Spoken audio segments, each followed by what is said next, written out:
Christ on Null, welcome to the latest episode of Fearless and Devotion with me, Tim, and Andy, who is joining us all the way from sunny Zimbabwe. Although, if you are viewing this on YouTube, I'm not sure where you take a guess as to where he is. It looks like you're in some sort of like wicker hut or some sort of like you're about to go to the Salem witch trials or something. What's going on there? Well, firstly, I'm not in Zimbabwe. I'm in Zambia. That was close. Okay, It began with I'll a Z. take you through this. This is my hut at the moment. I don't know if you can see that. It's very Blair Witch. It looks like you're filming this in a potato, but yeah. Yeah, Okay. so I'm in a river lodge on the Lower Zambezi. In fairness to you, Tim, I can actually see Zimbabwe from my hut, but I'm just There not we allowed go. to go there. How hot is it there? It's not that really hot, I really. was going to say, you're I've been bold wearing fighting a it. white shirt. Sorry. You were being bold wearing a white shirt. I thought there might be some sweat Yeah, patches it's on. absolutely covered. I'll be honest, right? In mosquitoes, if nothing else. Been fighting a running battle with a gang of baboons, baboons, who are trying Bamboons. to be. Yeah. They've been trying to get into my into my pool for most of the day. I found one of them drinking there. Literally, I stared him down. He did not give a shit. And There's we a are talking hippo. about we are talking about baboons a creature, not a bunch of Chester fans that are just in the lodge next to you. Hey, Just whoa, the old ones are the best. hey, There's a hippo outside at the moment who's also not giving a fuck. Again, that could be a Chester fan. Audley McEverly, one of the other. Yeah, But anyway, maybe. I digress. No offense, Lee McEverly, if you're listening. Anyway, um, yeah, we've decided that we were in an hour about doing a pod initially. Not because we're lazy, because clearly we're not. You know, we do these out of the good grace of our heart. Blah blah blah blah. Just been a bit of a. I wouldn't say. It's been the Not. lowest week, mate. Yeah, Let's be absolutely yeah, honest, right? And we're yeah. trying to sell a newsletter off this. And by the way, can I just say about the newsletter? It's coming out this week. Can you hear that hippo there? I did Do you hear hear that? something. Yeah, that's a hippo. It sounded like I'm gonna have to the fight hippo him in a minute. eating Um, one of the big baboons, basically. yeah, but we're doing that newsletter. We're 5 in. Some good stuff in there, but let's be absolutely honest. It's been a quiet week. It's been a very quiet week, and there's nothing that's really jumped out of us to sort of like talk about. But you know what? There's still a Welcome to Wrexham episode to review. There's still like our captain leaving for another club. There's still a lot of transfer news. There is stuff that we need to talk about. It's not going to be a long one. We say it's going to be half an hour. So if this turns out to be an hour and 15, then we apologise. But yeah, I think it's a short one where we just need to get a few things off our chest. I think. Yeah, and it'll probably be less time taken to listen to this than what it would if you were to spend your worldly possessions and fine coinery down the Fat Ball Pub, which obviously sponsors this wonderful podcast. We should mention that. So go and spend your money there because it's still great. And Rich does a wonderful thing. So yeah, get yourself down there. Thanks to the Fat Ball for their constant support of this pod. So Yeah, let's wing it. the other thing is, mate, just if you can like show the link to our newsletter, it's £15 for the year. It's some really good stuff. So even though we've been in different continents, we've still managed to put together 3,000 words I of like stuff this one. you would normally get. I mean, I like them all, but I like this one because it's a bit more topical. And I guess I kind of the gloves are off for me with Rob Page, and I could have spoken about that. I could have written a biblical length essay on that and blah blah blah. But largely, when people go, well, I don't care if Mullin or other players don't get called up for Wales because Wrexham's more important. That's I, important. That's yeah, important. You know, that is important. I don't subscribe to that view. You know, all this thing of club before country. Why can't it be club and country? Why do you have to make a choice? I just always find that a little bit baffling, really, especially if you go to the games and you're a religious Wales fan. Then you can kind of understand it. I just think it's like the ultimate accolade for Wrexham players to be called up for their nation, whether that's Jacob Mendy, as we've seen in this week's Welcome to Wrexham, or whoever it may be. You know, the last representation we had in Wales was Neil Taylor. He's retired from the game since then. When was So that? 2009. 2010. Yeah, it's crazy, and like, yeah. Anyway, that's a diatribe for another time, as and when that argument has to happen because it will. We will get Welsh representation within the next 3 to 5 years. I'm confident of that. Look, I remember where Wales games were called off because you knew you were going to get 3 to 5 people being called up for either the Wales team or the under-21s, and you just took it as a given that that game would be off. And you know what was really good? That game would be off, so you wouldn't have to clash with watching Wales or watching Wrexham. Yeah, yeah, It exactly. became a lot easier. It became a lot easier. Yeah, And like, if we ever get to the championship, our games will be off anyway. But at the moment, there's still a little bit of a clash because guys like you, I mean, I'm not as big a Wales fan as you are, but guys like you will have to choose: do I watch Wales or do I watch Wrexham? Shouldn't have yeah. to do that. I just feel like there's a certain feeling amongst not all Wrexham fans, but certainly a degree of them where they feel like it almost feels like the importance has been dumbed down because they haven't seen a Wrexham player being represented for Wales for 14, 15 years. Yeah. That's a long time. So, and why should Cardiff and Swansea and whoever else have their own way? But anyway, if you want to read about that, please subscribe to the newsletter. That was a passionate piece I put Yeah, together. sorry. Yeah. We're trying to like sell a £15 Yeah, a year newsletter, but we've just done it's a good. diatribe about Wales versus Wrexham. Yeah. Well, anyway, that's another hill I'll die All on. right, make sure you put the link in. Look, honestly, Well, I'm actually willing to send people a free version of it just to see if they like it. And if they don't like it, absolutely fine. But email me at the regular address and I'll send you a free version. If you don't like it, yeah. great. And if you can get one of the baboons on camera, and you do like a shitty baboon Well, I'll make a accent. baboon hold a sign. Well, yeah, yeah. Make the baboon hold on saying sign up to the newsletter, or I'll kill this hippo outside Andy's hut. Something like that. I The don't know. only one's going to die in that is me, mate. It's Yeah. fine. I don't think Attenborough listens to this. We might have some animal liberation people on it, but there we are. Anyway, right. Let's cut to the chase. Let's get back to some news. That's what's happened. We're starting to see players move around now, getting hooked up at different clubs.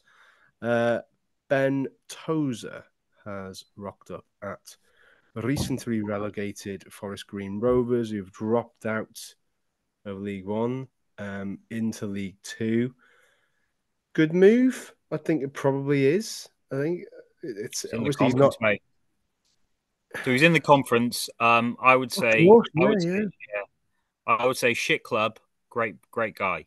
Never been a real big fan of Forest Green.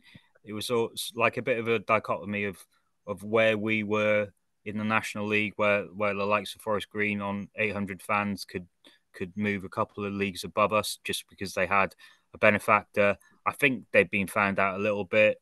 I'm not saying the National League is their real home, but really and truly, it's not a club that anyone enjoys to go and visit, really, is it? But I tell you what, even if they've got even if they got a bit of bad PR recently, Ben Tozer makes it all right for me because that guy was an absolute stone cold cult hero for us. I think when we first signed him, I thought he was just a long throw. I think the season after, we found out that he was not only a great defender, but he was just a great leader. And on top of that, a really great fella. I mean, he was out the team last season. Did he ever complain? No. Did he ever kick up a fuss? No. What did he do? Right? On the sidelines, when we needed it, when he was warming up, Ben Tozer was running out to people, giving them advice on what he would do in situations like that. And that just struck me really as we had a really good guy there, like someone who's probably going to go on to be a really good coach, maybe even a manager in the game. And I wish him all the best because really and truly, he was bought for a reason. The reason was to get us out of the conference. Not only did he achieve that, he achieved the next level as well by helping us out of League Two. So, Ben Tozer, thank you so much for everything you've done. Also, I mean, I had a lot of fun looking where his long throws would go, knowing that they'd meet Aaron Hayden's head, and that that was that was a good sort of like little battle that you used to watch Mm. because you can imagine that teams like from Wednesday like going, okay, you can have a long throw, this is how you defend it. And like they'd spend like 2 or 3 training sessions trying to defend it, and then Tozer would still find a way to score anyway. So I mean, it was just. I enjoyed Ben's time at Wrexham. I really did, and I wish him all the best. What was your favourite Tozer moment? Do you have one that stands out? Do you know what? I actually think start of the season, this season or last season, Ben was out of form. He really was, and not only was he out of form, he had a real sort of bad sort of news with his dad dying, and me and you were there at Notts County away. We saw Mm, Owen O'Connell pull up in the warm up, and we thought, "Oh, Tozer's coming on." And me and you both looked at each other and went, "Ooh, this could be dangerous. This could be what we don't want it to be, like a 3-0 away defeat," because we're going through a few of those at the time. Ben Tozer was absolutely brilliant that day, yeah. absolutely fantastic. It's like he came in, like put everything to one side and just dealt with what he had to do. Mm, And what he had to do there was help us to a victory. And I yeah. think Ben coming in cold there and just showing what a stone cold leader he was. I don't know if anyone's seen the film Any Given Sunday. Have you ever seen that? Mm, So there's like two quarterbacks, two leaders of the team. One is Jamie Foxx, who's like the young upstart, and the other is Dennis Quaid, who played a guy called Cap, who come in for a game and was just brilliant. Just rolled back the years and did absolutely everything that you would want a leader to do, and that was Ben Tozer away at Notts County. yeah, no, agree. I think my personal highlight was Oldham away, where he went from zero to hero, conceded the penalty, which I think Fondop tucked away. Um, then he scored the equaliser. Um, really nice, neat, close range finish, and obviously Mullin then scores the very, very, very late penalty to win it. Um, I think he'll do well. I think he knows the area, having obviously previously been at Cheltenham Town, sort of Forest Green Rovers rivals, He blah blah knows blah. the area. Bloody He hell. knows It's the like, area. yeah, okay. Like an Well, old look, cliche, isn't it? yeah, but he's going to have friends and family, isn't he? In and around that area, he still is. So that helps the transition to sort of Tim, can I upheaval. just say one other thing about Tozer? Because, look, the guy made a huge sacrifice coming up to Wrexham because he knew that his wife and his kids weren't going to come with him. So he has spent 3 years up here without his wife and kids there every day. And I know he went down a little bit, and I know they came up a little bit as well, but still not the same as having the family with you. So Mm, again, it's a key part of his kids growing up, and he put that to one side to play for Wrexham and to really lead us. And I know he got very handsomely paid for it at that level. That's by the by. You know, the guy made a sacrifice to come up to us, and he didn't have to buy into it so wholeheartedly as he mm, did. And yeah. fair play.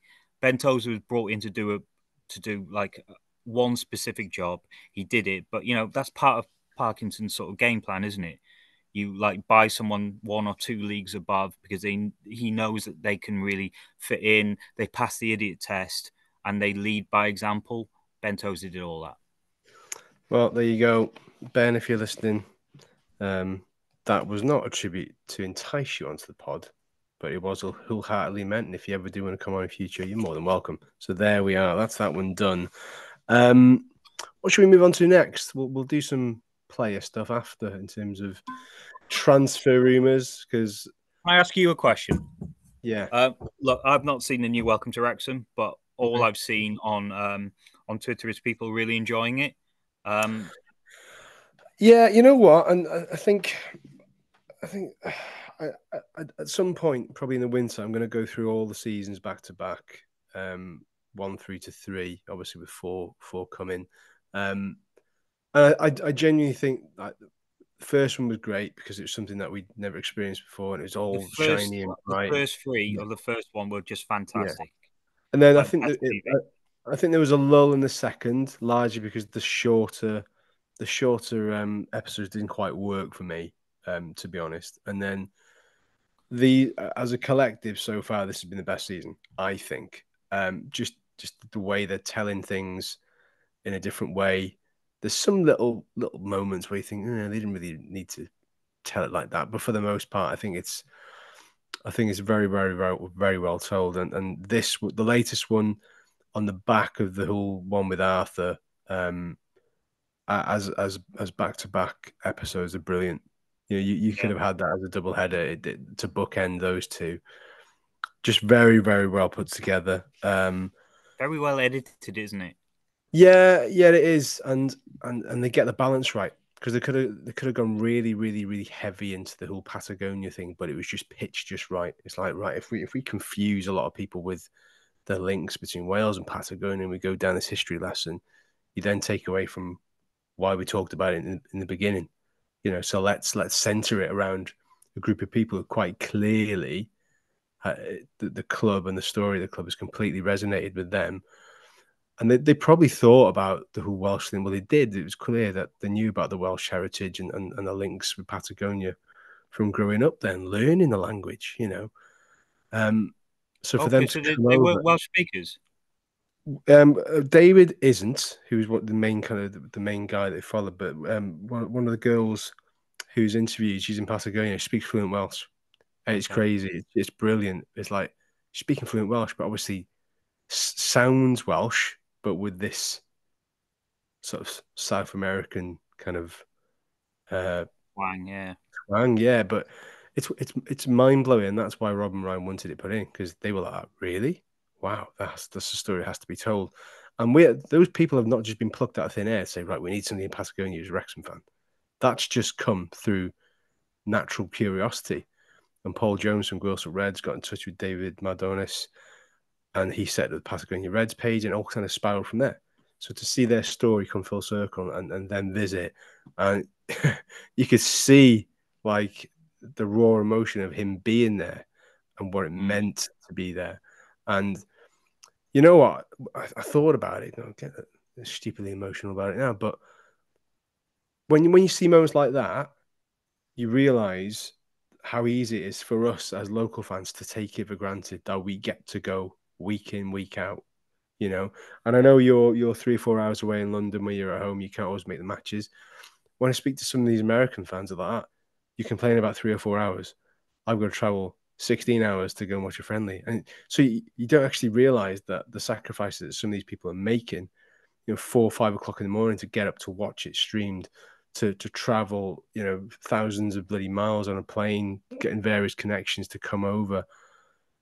So it just made me think, you know what, Jesus, I mean, I certainly never take it for granted anyway, especially the last 3 or 4 years. But when you see moments like that, it really does hammer home how fortunate we are um, to have the access that we do to see the games as regularly as we can. So, but it was really good. That was really good. Parky dropping the C bomb was absolutely on point. As a fan of, I think swearing is good for the soul if done in the right capacity. He's so I mild mannered, though, isn't he? Like half the time he wouldn't say boo to a goose. You put him in that dressing room, God Almighty, it's when he like said Darth it, Maul. when he said it, I paused it. I paused it. I went, "You fucking what, Parky?" It's rewound it. I went, "I did say that," and Remember, we it's asked quite him that question when we did the Q&A. I said, "Do you ever keep anything to one side for the documentary, like something you want to get off your chest, or like a clever little phrase you've come up with?" And he says, "Look, at the end of the day, they filmed so much, you couldn't do that. yeah, Absolutely yeah, wouldn't. It wouldn't be possible. So it's me being me." And that just happens to be me. If I say something like "fanny fucking footballers" or "drop the C bomb," that's just what he feels in that second, rather than he's planning it. yeah. And that is you're gonna get choice fruity language in almost every dressing room in Yeah, every football club on earth because you can try and be measured, you can try and be calm, you can try and do it in a way where you don't use that language, but it's part of the culture. It's part of driving somebody onwards to do it's better. And emphasis. It's emphasis yeah, because I reckon Parky wouldn't be like that for most of the week. no, Um, he will pick and choose the times that he will swear to make sure he really hams it home to his players. And so to use that language in that scenario, for me, that's something that really meant something to him, and yeah, he really wanted to show them. he did, and he had a point. Despite some Aki fans coming back saying, "Well, we were only celebrating because we'd ended a crap run. It's like, come on, don't be so stupid. We all know why you were celebrating. That's not entitlement. That is exactly what it says on anything. It's like you deservedly won, but the celebrations, if it'd been anybody else, you wouldn't be celebrating like that. We all know it. They know it. So let's not try and dress it up anything else than what it actually is. So anyway, I digress.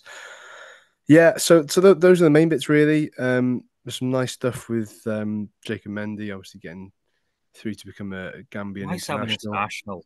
It's nice having international, isn't it? We It were is. so used to it growing up. My only criticism on that part is they could have said Jacob's like the latest international to become fully fledged international for his country, whereas beforehand Wrexham had a track Yeah. record of blah blah blah blah blah. All right. So They sort of like, I'm sorry, I've not seen it. Did they yeah, sort of like say that, like, Jacob is an international? Wow, Wrexham has an international. yeah. Well, I just think it would have been nice to have done like a little black and white montage saying, no, we've already mentioned Neil Roberts, Welsh international, but you can imagine Okay, all Humphrey right, sort of narrating. Oh, all right. We had Mark Jones, we had Steve Evans, blah blah blah, Joey Jones. You could reel off all these mostly Welsh players, but you could chuck in, I don't know, Dan Bennett. Is it New Zealand? You No, got he's his little Singapore. I think he was the Singapore. most Singaporean player ever. That's mental, isn't it? Who did we have from New Zealand? Chris Killen. Chris Killen, but he was on loan, Yeah. wasn't he, from Man City? Danny Yeah, Allsop, did he ever play for Australia? I think he did. Yeah, I think he did. Okay. But then there we are. But yeah, it was good. It was good, and Jacob is clearly very passionate about the Gambia and it talks with the tribe he belongs to over there and how it's kind of belongs there and everything else and very interesting stuff. I'm getting that, a lot of that this week, mate. Honestly, Yeah, like I've never been to Africa before in my life, but and I never thought I'd actually like a safari. But God, mate, it's not just the animals; it's just the people make it. Honestly, the people are so they just want to share what they've got, and they're so fortunate with nature around here. But I've so enjoyed it. It's a I don't want to say it's a magical place. It's it's a decent place. There's baboons. What else do you want? exactly. Yeah, but I mean, the Mendy thing. But when I knew that he was in the Gambia lineup, I purposely went out my way to try and look for those matches. I wanted to see if he was going to Yeah, I get on. watched them. I watched them as well. Yeah. I got excited by that because I get excited by the prospect of Wrexham players representing their countries. In case you hadn't noticed, right? I'm sorry. When I watched the first Mendy match, right, it reminded me when I used to play FIFA. Do you remember there was like there was an option where you could just be one position, so you were one player in the whole sort of in the It's not whole even team. a And the whole team were like past you, but you might get it, and you think, right, can I go past four and put a great cross in? And it was like I was watching a game, but I was only looking at Jacob Mendy. Like the whole sort of pattern of play just sort of bypassed me. I was there. Where's Jacob? What's he doing? All right, he's down there. Okay, you can get it now. Cross it. That's a good pass. Yeah, well done. And it was just a very strange way to watch football from what you normally do.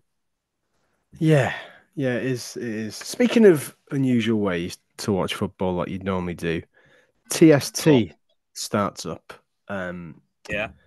by the time this goes out, it's out 5th of June, Wednesday. Can you watch is it? when it's- I watch. I'm. I'll be honest. I'm struggling to get excited by it. I'm struggling to get excited by it. That's no reflection on the TST as a whole. It's no reflection on the team Wrexham have sent, the teams Wrexham have sent, I should say. I'm gonna be honest. I think it is a reflection on the team Wrexham has sent because I wanted to see Morel and Trundle up front, and I'm a bit less bothered by. I mean, I can't even reel off some of the names. I'm going to be honest. It's not Wrexham All Stars. This really is it. It's a Uh, bit more of a team designed to win it, or yeah. try and win it. And I understand that because you need quick players, fitness. It's not the All Stars sort of feel with Rutherford, Morel, and Trundle.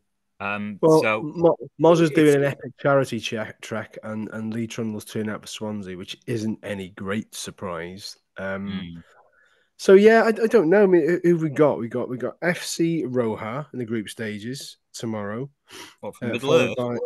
by versus Saturday's football in the group stages, which is also tomorrow, And then into Thursday, we got Desimpedidos and then the US women on Saturday. I was excited a little bit by last year because I wasn't familiar with the concept of it. And I Yeah, watched some of it in the and small also hours. the names. The names. It was like Masters football. Remember that? It Yeah, was. Yeah, it's not that anymore for me. It doesn't really seem like a Wrexham team anymore. Um, it's it's fine. they I hope they do well, but it's just not something I'm going to. Bickerstaff, Dave Jones, Mark Howard, the obvious faces Yeah, amongst the sort of George Boyd's back in. There's a few not ringers, but some strange names in there. But I suppose that's what Dan makes it a Jarvis little there. bit. Dan Jarvis is in there. It just makes it a little bit. It's a bit of a kooky competition, to be honest. But none of us will be saying this time next week if they've won $1 million prize. Bring them $1 million. That's it. Yeah, that's the prize, isn't it? At the end of the day. So look, it's still What good happens if they exposure win that? if they win it. Yeah, does it go to the club? Does it go to Well, local charities? I don't know. I Does it don't go to know. George Boyd? I Is don't he think going to it's like have a solid gold Mercedes? maybe. I don't know. This is the thing, and I don't mean to be blasé at the competition. It's just I keep telling people this, and I stand by it. And this is probably the wrong thing to say on a football podcast. I'm enjoying the break away from it all. I genuinely am. And I know a lot of people about I can't do without football. Can't do without it. I miss it. Oh yeah, I miss it. But you I got to don't. Yeah, remember, it's relentless for 9 months of the year, give or take. It's relentless, week in, week yeah. out. We live and die by those 3 p.m. Saturday kickoffs. That's going to change a lot more this year when we're being televised at all times and all sorts of days. But I kind of you get an appreciation of it when it's not there, and I'm kind of happy to have that little gap for the summer, come back refreshed, everything shiny and new again. After I'm not missing it. I'm not missing it at the moment. you're too busy playing with baboons at the poolside, that's why. Absolutely dominating me. I'm not going to be. I'm not going to lie about that. Are you there on your own? Is your good lady wife with you? Or good lady wife, not wife, in brackets? No, Amber's not here. Amber can't leave the country at the moment. My mum's quite ill, so Right. I'm on a press trip with some like-minded journalists. But it's brilliant. Like I'm really enjoying it. But yeah, I'm not really missing football. I'm going to be honest, and I've got a few things planned for the next sort of couple of weeks, and I don't think I'm really going to turn my attention until Vancouver, which I'm booked onto now. Tim, you're nearly there, aren't you? Yeah, yeah. Like, there's a lot. It's like anything that life gets in the way. Things happen. So hopefully, we'll see what goes on. Got some Right, come on, pressing let's try matters. and tie this up because we said it was going to be half an hour. Yeah. So we've done Welcome to Wrexham. We've done TST. We've done Yeah, Tozer. Fleur Robinson has been confirmed as the new yeah. CEO. I'll be honest, like looking at the pictures of her back home in inverted commas, Is it she looks like smiling?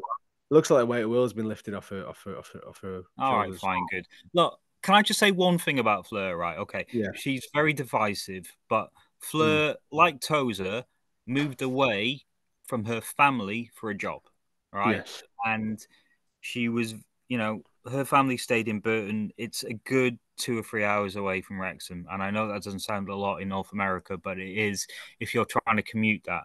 So, can I just say, well done, Fleur, for moving back and being able to have a better family life balance than you had at Wrexham. All right, well done to that. Personally, I'm not really going to miss her because I realized what she was brought in to do, which was to bring us from a community club to a professional club. But there were certain aspects of the community club that really worked for me, and it made it my club, and made it a club I could really sort of get on board with, and Yeah. it made it sort of for all the faults of WST. If we got promoted under WST, it would have been the purest enjoyment I would ever have had as a football fan. It would have been against the odds Mm. that we would have done that. And I think the likes of Fleur eroded that a little bit, but I could never sort of discount what she did to try and get us, to try and drag us up to a professional level. But I did think it was time for a change. I really did. And I think if we can bring someone in who could not only bring in the professional elements, but can really communicate and sort of help the fans through this transition, and I don't know, do rudimentary stuff like answer emails, um, Well, then this new guy's apparently already started making friends and influencing people. A couple of Zoom calls made to all the staff. They're very impressed by what he had to say. okay, Very passionate. Um, my understanding is he's already been. I think he was there um, for the Stockport game, the end of last season. He was there in incognito. Already okay. kind of knew he was having that job. So he's already got a So beard. Did he have a fake moustache on as well? I'm not sure. I'm not And a sure. sombrero? No, don't think so. Don't think so. Okay. Um, Just so it's saying hi, I'm Mike. yeah, yeah. How are you, Mike? Yeah. How are you, One Mike? of the new Wrexham fans, are you? Yeah, yeah, yeah. But again, we talk about sacrifices being made. I think his wife is European, maybe. So I think there is elements there. You got to. I think he might be obviously waiting for the work permit or the visa, whatever it might be, to come into this country. Everything else, but I dare say when he's in post, he'll hit the ground running. And not that this is going to be hard. He's going to be much more at the coalface than what Fleur probably ever was. Let's be honest. I think Oh, he's yeah, going to. yeah, yeah. But maybe Fleur's done the hard work there. Maybe Fleur's done the Yeah, dirty work that no one really wants to praise her for. Done all the shit to get Mike to this stage where he can come in as the welcoming hero. I mean, mm, you know, I hope he is, and I hope he is a lot more personable than our last CEO. But only time will tell what the impact Flair has had over the last couple of years, and you yeah, know, there's a lot of stuff that she probably hasn't taken credit for, and then maybe there's some stuff behind the scenes that didn't go very well, and the truth is in the middle somewhere. yes, indeed, indeed. But there we are. Anyway, on to other news. What have we got? I think you got something on COP, from what I can remember, at the top of my head. It's just what I've heard from various sources that maybe part of the reason why the COP hasn't moved forward and they've not done stuff like sign the lease is because they're trying to re-angle the plans into Wrexham Council. There's been some talk about filling the corners in, and maybe bringing it forward from a 5,500 seater stadium. And it makes sense, that doesn't it? Because if you think about it, what's the instant hit that you can get? If you can get one big stand that's got, I don't Yes. know, 6,000, 7,000, then it negates the need to redevelop the rest of the stadium for a little bit. Gives you that instant sort of boost. It makes that stand the focal point of the whole ground, where you have all the offices, you have the conference facilities, you have the main sort of hospitality. Um, it's the one hit that you might need to try and really Mm, get us up to a championship or even above level. So I can understand that. I mean, look, we know the rest of the stands in order of like development. Obviously, the Cops first. You've probably got Sainsbury stand after that. Sorry, Wrexham Lager as it is now. You've got your stand, Tech End after that, and then the last stand that needs to be done again yeah, is the Mold Road. So you've got to think about it strategically. You've got to think about where you can have maximum impact. I would actually say that it's probably worth getting the cop right rather than rushing it through. Because at the moment you've got the temporary stand, which can make money and can give you a four-sided ground with enough capacity that you can compete in League One. It's when mm, you get to the championship level or the top echelons of League One that you need something a little bit different. So why rush through a 5,500 seater stadium when, if you think about it, do it a little bit more pragmatically and take a little bit more time. And this might be what Mike Williamson has come in and said, why are you building that? I mean, why aren't you filling in the corners? Why aren't you nailing that side of the ground, not having to then come back in 10 years and putting the other bits in? Just get it right now. yeah. And that could be what it is. They might have to put a roof on the not so temporary fourth wall stand at this rate. Can Because, you do that? well, I imagine they could, but it's going to come at a cost, and it's going to come at Don't more kind bother. of Don't bother. health and safety executives and so on. I mean, on You a know what I'm windy saying day, here? Don't bother because I never have to sit in it. So yeah. it's easy Entitled. for me to sit here and Ooh. go, yeah, don't bother. Yeah, it was fine. Oh, we still haven't had any official word of the loyalty scheme, which is really weird. I find that odd. Um, goes back to what you said in the Again, it's not a newsletter. thing that I think we need to do straight away. It's not like a massive priority for for me. I think there's a lot of other stuff they need to really nail first rather than putting Priority is manpower kits into. and signings. Kits and I mean, signings is what we need. you've hit the nail on the head there. Kits. Bloody Kits. hell, we still don't know A, who our kit supplier is, Well, yeah. B, what color it is, and C, when it's going to be out. That is nuts. Literally, We're nearly at the new literally, season here. it was literally Sort that out. this time last year. We were probably 48 hours into pre-orders for the black shirt Yeah. with the Look, I with want the. to wear that in Vancouver. Come on, just help me. It's got to be Think something think about soon. me. I'm the real victim here. I thought Think about about this. me. I thought, are they doing this late? But I had a good solid wander through all the League One clubs to see who'd released their shirts. There's only about three or four so far. There's not many. Mansfield, Okay. Castor, Yellow, Shrewsbury have got Oxon. I never even heard of Oxon. Um, yeah, Shrewsbury. Meh. So there's not many doing the rounds yet, but they might all be released fairly swiftly in and around once people have bought all their Euro kits and everything else. Maybe they're delaying that, I mean, especially in look, terms the of only thing England. I'd say about us is we're a little bit different from most League One sides. Yeah, Like, it doesn't matter when Shrewsbury yeah, yeah, release their kit because there's no big international mail order sort of thing there, but there is for us. So yeah, the sooner you get those off, the more you can sell. It's yeah, just general sort of economics. So I'm not saying sit here and sort it out, but I'd like it done pretty soon. But again, that might be the crossover between Fleur and Mike. yeah, yeah, You yeah. just don't know. All right, come on. Signings, There's signings. transfer news, but no one really knows much about that, do they? Come on, No, I mean, let's not pretend that anyone's really in the know. I know Rob Ryan Red had Jason Kerr, and that sounds like a proper good a proper good steer there because Wigan signed him up pretty soon after that. So he's a they centre did, half. and they Um, did it. They did it with a tweet with Ryan Reynolds quoting something about speculation and stuff. So there was legs in it, 100%. oh, Um, definitely was. um, That's a solid gold scoop by those yeah, guys. Well done yeah, to them. yeah. No, good work. I think it's just a lot. I mean, it seems to be like Wigan is our supposed feeder team the way it's going. Tom Pearce, left wing back. Left wing back. Why Wigan? Yeah. Why Is Wigan? it because they don't pay very well, and we think that we can pick off people with a few hundred quid more? Maybe. I mean, not a million miles away either. I imagine most players in and around that area might be sort of James Manchester McLean's giving a good word in, saying, "Come on, join me. Yeah, We'll yeah, box you." probably that as well. Yeah, Tom Pearce. I kind of looked into it a bit more, and then thought I'll give him a bit of a follow. He's followed the Fearless Twitter account back. Not that I'm reading much into that at all, but as it's that silly season, why not? Why not? Let's kind of humour ourselves a bit. So maybe there's something there.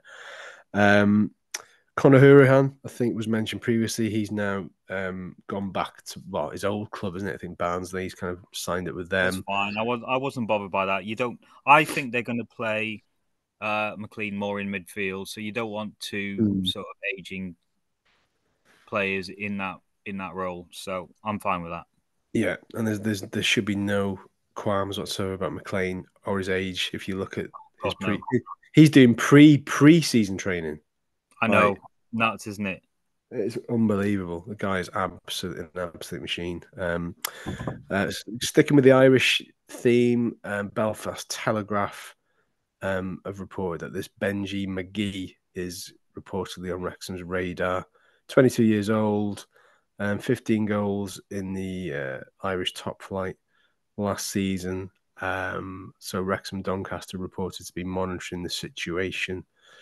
So yeah, maybe. And with our ever-growing Irish contingent, who knows? Who knows? I would not. Also, that's interesting, isn't it? I mean, there's only so many times you can be linked with a 34-year-old who played in League One last season. Sometimes you want to buy potential, and potential is where you can really make the big money, isn't it? Where Yeah, you can really make the big gains because you know yeah, what you're going to get from the likes of Hurahan. You know that, don't you? But what can you get from a guy who's on fire in the Northern Irish League? Okay, you might get reserve, you might get someone, you might get Lee Trundle. yeah, So yeah. like gamble every now and again, please. Right, come Yes. on, let's tie this up, boys, because Boys, just me and you. He's yeah, speaking to the baboons outside. there's a hippo outside, right? He's looking at me. Just steer the camera around. I need to see this hippo. Can we see it? Oh no, it's dark, but I'll record some stuff and I'll send it to you. You can put it Yeah, on the fire it Fearless over. Twitter Um, account. yeah, okay. So final bits really. Okonkwo officially on Arsenal's released list. Yeah, not a I, surprise. I don't think we're going to get him now. there's something still nagging away at me that says maybe, maybe. Anyway, that's just me being a dreamer. Who knows what happens with that? Anyway, yeah, I just wanted to say thank you to everybody who's been very kind with their comments regarding our involvement in the documentary because it's quite a fair bit of us in the Oh, is latest there? episode. Great. Yeah, yeah, it was really, really good, and Does it it wasn't just sound pretty natural? yeah. Well, That's what I struggle with it yeah, sometimes. if for anybody who's not aware, the crew will ask us to look at certain things, and we'll put our own spin on it to narrate. But then this week they did a combination of that, and they just cut from the actual pod, so they just lifted certain Oh, yeah. elements of the pod. And like when it was coming out, I was like, oh, they throw me under a bus there with Mullin. And then in the wider context, it's actually not that bad. It was just when he was having a bit of a dry patch and basically wasn't the pressure was all on him, but it wasn't just a him problem, it was a team problem. And that's kind of like what was said. So yeah, thanks to everybody for the kind comments on that. We will be having some of the live stuff coming your way soon from the last live event. So we're going to chop that up and get it out on the audio and the visuals. So that'll be coming your way shortly to fill that gap. And yeah, hopefully a bit more news of substance next week, I guess. Yeah, I know. I'm sorry, guys. It's been a bit of a filler episode. We realise that, but let's just try and keep the momentum up. And while I fight off this baboon hippo alliance. Combo, yeah. Baboon Hippo Alliance, BHA. Yeah, like that. Good. All right. Right, yeah. So yeah, thanks for joining us. And like, subscribe, leave a comment, buy us a coffee, whatever you want to do. It's Newsletter. new. Yeah, yeah, definitely for what it is, 35p a week is mental. We're cheapskates, Andy. We're cheapskates. So we've had good ones. So please dial in because it's decent. It's decent. So yeah, thank you very much. Anyway, take it easy. All the best, and Yeah. speak to you soon. It is. See you soon. Cheers, guys.